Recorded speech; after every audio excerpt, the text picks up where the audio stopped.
비트코인이 어젯밤 최고 6만 3,800달러에 도달했습니다. 이번에 9월의 마법을 깨뜨릴 수 있을까요? 이더리움은 최근 너무 침체되어 있어 화제가 되고 있습니다. 블랙록의 철나무가 꽃을 피우다. 레리 핑크가 비트코인을 완전히 지지하고 있습니다. I was a skeptic. 5만 개 비트코인을 폭락시킨 후 독일이 47개의 암호화폐 거래소를 폐쇄했습니다. 이는 강력한 단속의 기조입니다. 여러 긍정적인 요소가 결합되어 기관들이 수위가 솔라나의 지위를 도전할 수 있다고 언급하고 있습니다. 투자자들이 구원 기회를 맞이합니다. 테라의 파산 청산이 사용자 마음속에 큰 구멍을 메울 수 있을까요? 암호화폐로 세계를 재측정하며 24시간부의 비밀번호를 파악하여 함께 천천히 부자가 되어봅시다. 9월 20일 금요일 비트코인 TV 한국어 채널 마이클입니다. 먼저 암호화폐 시장 24시간 데이터 헤드라인을 살펴보겠습니다. 어제 연준이 2%포인트 대폭 금리를 인하한 후 미국 주식과 비트코인이 어젯밤 크게 상승했습니다. 어젯밤 일시경 비트코인이 최고 6만 3,858달러에 도달하며 9월 신기록을 세웠습니다. 지난 일주일 동안 비트코인의 자금 비율이 눈에 띄게 회복되어 7일 연속으로 긍정적인 비율 구간에 머물고 있습니다. 단기적으로 시장의 낙관적 감정이 강하지만 전체 자금 비율은 지속적으로 확대되는 추세가 나타나지 않고 여전히 긍정적인 비율 구간에서 흔들리고 있습니다. 현재 시장은 호재와 내수 부족으로 인해 미국 주식과 연동되고 있으며 비트코인이 6만 달러에 회복된 이후 현물 ETF의 구매력이 현저히 감소했습니다. 추가적인 시간 동안의 가격 변동 또는 중요한 호재 사건의 자극이 필요합니다. 그렇지 않으면 계속해서 상방으로 돌파하기 어려울 것입니다. 비트코인의 흐름을 따라 이더리움은 어젯밤 자정에 2,495달러에 도달했습니다. 9월 19일 기준으로 이더리움 블록체인의 활성 주소 수는 3,779만 개입니다. 30일 전 이 수치는 약 45만 개였고 3월에는 62만 개였습니다. 데이터의 지속적인 하락 추세를 통해 시장의 이더리움에 대한 의문이 계속 증가하고 있음을 알 수 있습니다. 또한 이더리움의 2024년 이익 주소수는 3번의 피크가 있으며 각각 3월 11일, 6월 5일, 7월 21일입니다. 그러나 지난 2개월 동안 이더리움 가격이 현저히 하락하면서 이익 주소수가 급격히 줄어들었습니다. 추세선이 여러 번 이더리움 가격 변동성 아래로 하락했으며 투자자들은 이더리움에 대한 신뢰가 현저히 부족하고 이익 주소수가 크게 줄어든 것은 가격으로 인해 투자자 수익이 하락해 손실 구간에 들어갔거나 신뢰 부족으로 회피 매도를 했기 때문일 수 있습니다. 9월 19일 기준으로 스테이블코인 총 시가총액은 1,628.31억 달러입니다. 일주일 동안 11.58억 달러 증가했습니다. USDT와 USDC 두 개의 주요 스테이블코인 트렌드를 보면 현재 USDT의 시가총액은 1,189.17억 달러로 일주일 동안 5억 달러 이상 증가했으며 USDC의 시가총액은 약 2억 달러 증가해 현재 356.19억 달러입니다.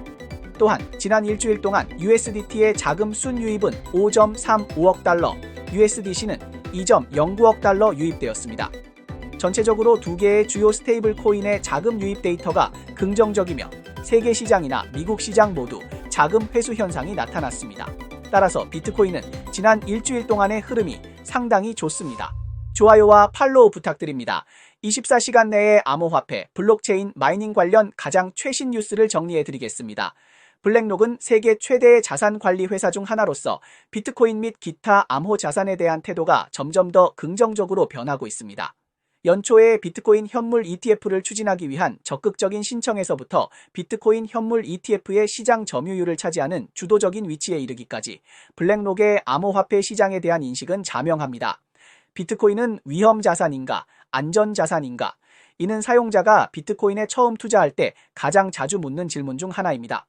그래서 블랙록은 어제 9페이지에 달하는 백서를 발표하며 비트코인을 극찬하고 비트코인을 적극적으로 수용할 것임을 암시했습니다. 함께 살펴보겠습니다. 블랙록은 비트코인의 독특한 특성이 전통적인 금융 프레임워크로 평가하기에 부적합하다고 생각하며 장기적인 수익의 주된 요인이 다른 투자 포트폴리오의 수익원과 기본적으로 무관하다고 주장합니다. 지난 10년 동안 비트코인은 7년 동안 모든 주요 자산 클래스보다 뛰어난 성과를 보였으며 연환산 수익률은 100%를 초과했습니다. I was a skeptic. Yes. I was a proud skeptic. And I studied it. learned about it, and I came away saying, okay, my opinion 5 years ago was wrong. Here's my opinion today. This is what I believe in today. I believe the opportunity today. I believe Bitcoin is legitimate. 백서 발표 후 비트코인은 5.7% 이상 상승하며 3주 넘게 처음으로 62,600달러를 일시적으로 회복했습니다. 동시에 달러의 전면적인 붕괴에 대한 우려가 커짐에 따라 세계 최대 자산 관리 회사 블랙록은 미국의 35조 달러 부채가 증가하는 것에 대한 우려가 커지고 있다고 경고하며 이는 기관 투자자의 비트코인에 대한 관심을 높일 것으로 예상하고 있습니다. 월스트리트가 비트코인 시장에 속속 진입함에 따라 블랙록은 지난해 성숙한 미국 현물 비트코인 ETF를 시장에 출시하여 2024년 비트코인 가격의 주요 동력 중 하나가 되었습니다. 또한 연준이 예상치 못하게 50 베이시스 포인트 금리를 인하하며 새로운 유동성 주기의 시작을 알렸고 이는 비트코인과 암호화폐 시장을 주요 흐름의 정점으로 밀어넣을 가능성이 있습니다. 역사적 차트 패턴과 비트코인의 올해 4분기 평균 월간 수익률에 따르면 일부 분석가들은 비트코인이 3개월 내에 99,000달러에 이를 것이라고 예측하고 있으며 이는 10월부터 시작될 수 있습니다. 결국 연말에는 큰 상승이 있을까요? 올해 독일은 5만 개 비트코인을 투매한 사건을 통해 암호화폐 세계에서 독일이라는 암호화 초보자에게 첫 번째 수업을 받은 셈이 되었습니다. 이러한 비트코인 매각을 통해 약 8억 달러를 수익으로 올린 후 서서히 암호화폐 세계에 발을 내디딘 독일 정부는 암호 범죄 규제에 집중하기 시작했습니다. 방금 전에 독일은 자국 내 암호화폐 거래소에 대한 대대적인 정리를 단행했습니다. 최근 독일 정부는 사기 및 자금 세탁 등 범죄에 연루된 혐의로 자국 내 47개 암호화폐 거래소를 폐쇄했습니다. 동시에 이들 거래소가 명백히 범죄에 연루되어 고객에 대한 신원 및 배경 조사를 수행하지 않은 의무를 다하지 못했다고 발표했습니다. 이들 중에는 엑스체인지 캐시, 60척, 바크스만 등 유명 거래소와 일부 소규모 플랫폼이 포함되어 있습니다. 이 거래소들 중 가장 오래된 거래소는 2012년부터 활동해왔고 많은 거래소는 불과 1년 전에 설립되었습니다. As senior European Commission officials said that the EU needs to consider issues like non-discrimination, user safety, and data privacy when considering how to regulate the metaverse. The bloc wants to avoid mistakes, it says, were made with internet policy in the past and ensure values like inclusion, respect of privacy, and equality are upheld. 한편 독일이 암호화폐 거래소에 대한 단속을 강화하는 가운데 독일 금융 거대 기업인 뷰에르세 스투트가르트 디지털과 디제 은행은 이 기회를 활용해 협력하여 700개 이상의 독일 은행에 안전하고 규정 준수의 암호화폐 거래 및 저장 서비스를 확대할 예정입니다. 이들은 2028년까지 유럽의 25%가 암호화폐에 투자할 것으로 예상하고 있습니다. 암호화폐가 전 세계적으로 부상하면서 자산의 규정 준수는 언제나 피할 수 없는 주제입니다. 블랙록이 최근 발표한 백서에 따르면 비트코인은 더 이상 단순한 위험 자산이 아닙니다. 비트코인 뒤에는 국가 안보, 사회 보장, 정보 독점 등 여러 중요한 사건이 얽혀 있습니다.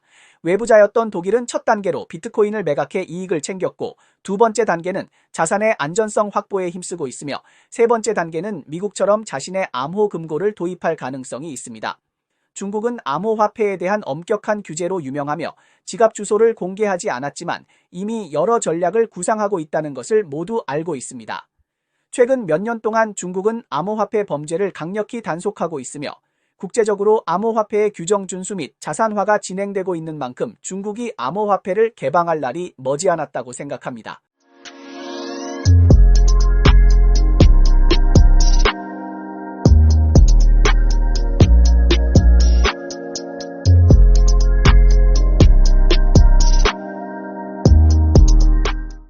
투기자들이 대박을 노리며 수위의 게임기가 솔라나 사가 효과를 복제할 수 있을까요? 테라폼의 청산이 시작되었고 미국 SEC는 4,470억 달러의 합의금을 받습니다. 과거 솔라나는 이더리움 킬러로 여겨졌지만 아직 이더리움을 진정으로 초월하지는 못했습니다. 그러나 솔라나는 이더리움 외에서 가장 널리 사용되는 레이어 1이 되었습니다. 앞에 큰 산이 있고 뒤에 추격자가 있습니다. 솔라나는 다시 한번 놀라움을 줄 수 있을까요? 최근 연구기관이 특정 퍼블릭 체인이 곧 솔라나의 최고 레이어 1 자리를 도전할 것이라고 발표했습니다. 그 퍼블릭 체인은 무엇일까요? 수위입니다. S화에 대한 긍정적인 감정이 퍼지고 있는 것 같습니다. 하지만 이 말이 정말로 설득력이 있을까요? 수위의 생태계 발전은 어떻게 되고 있을까요? 마이스텐 랍스가 개발한 Move 언어를 사용하는 고성능 레이어 1 퍼블릭 체인 수위는 최근 코인 가격이 매우 강력한 모습을 보이고 있습니다. 8월 5일 저점부터 현재까지 46일 동안 상승률은 200%를 넘었으며 시가총액 상위 50개 코인 중에서 가장 뛰어난 성과를 기록했습니다. 어제 K33 연구기관이 발표한 보고서에서는 수위가 곧 솔라나의 가장 강력한 도전자가 될 것이라고 예고했습니다.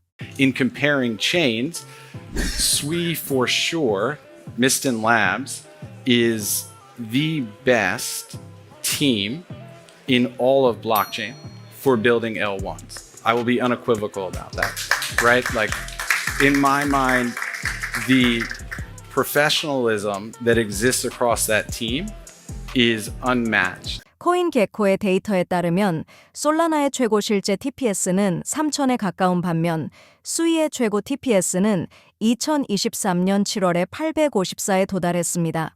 수이의 또 다른 긍정적인 요소는 수이 플레이 영실이라는 휴대용 게임기로 내년 발송될 예정이며 NFT가 포함되어 생태계에서 공중 투하를 잠금 해제할 가능성이 있습니다. 수이가 솔라나를 이길 수 있을까요?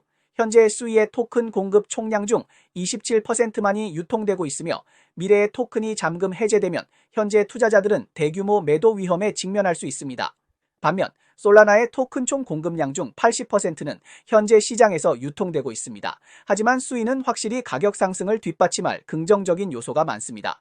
9월 17일 미스텐 랩스는 스테이블 코인 발행사 서클과 함께 싱가포르에서 열린 토큰 2049에서 스위에서 USDC를 발행할 것이라고 발표했습니다.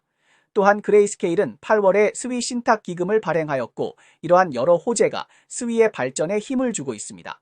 수위가 소위 레이어 1 전쟁에서 솔라나를 이길 기회를 가지지만 이더리움은 빠르게 위험에 처하지 않을 것입니다.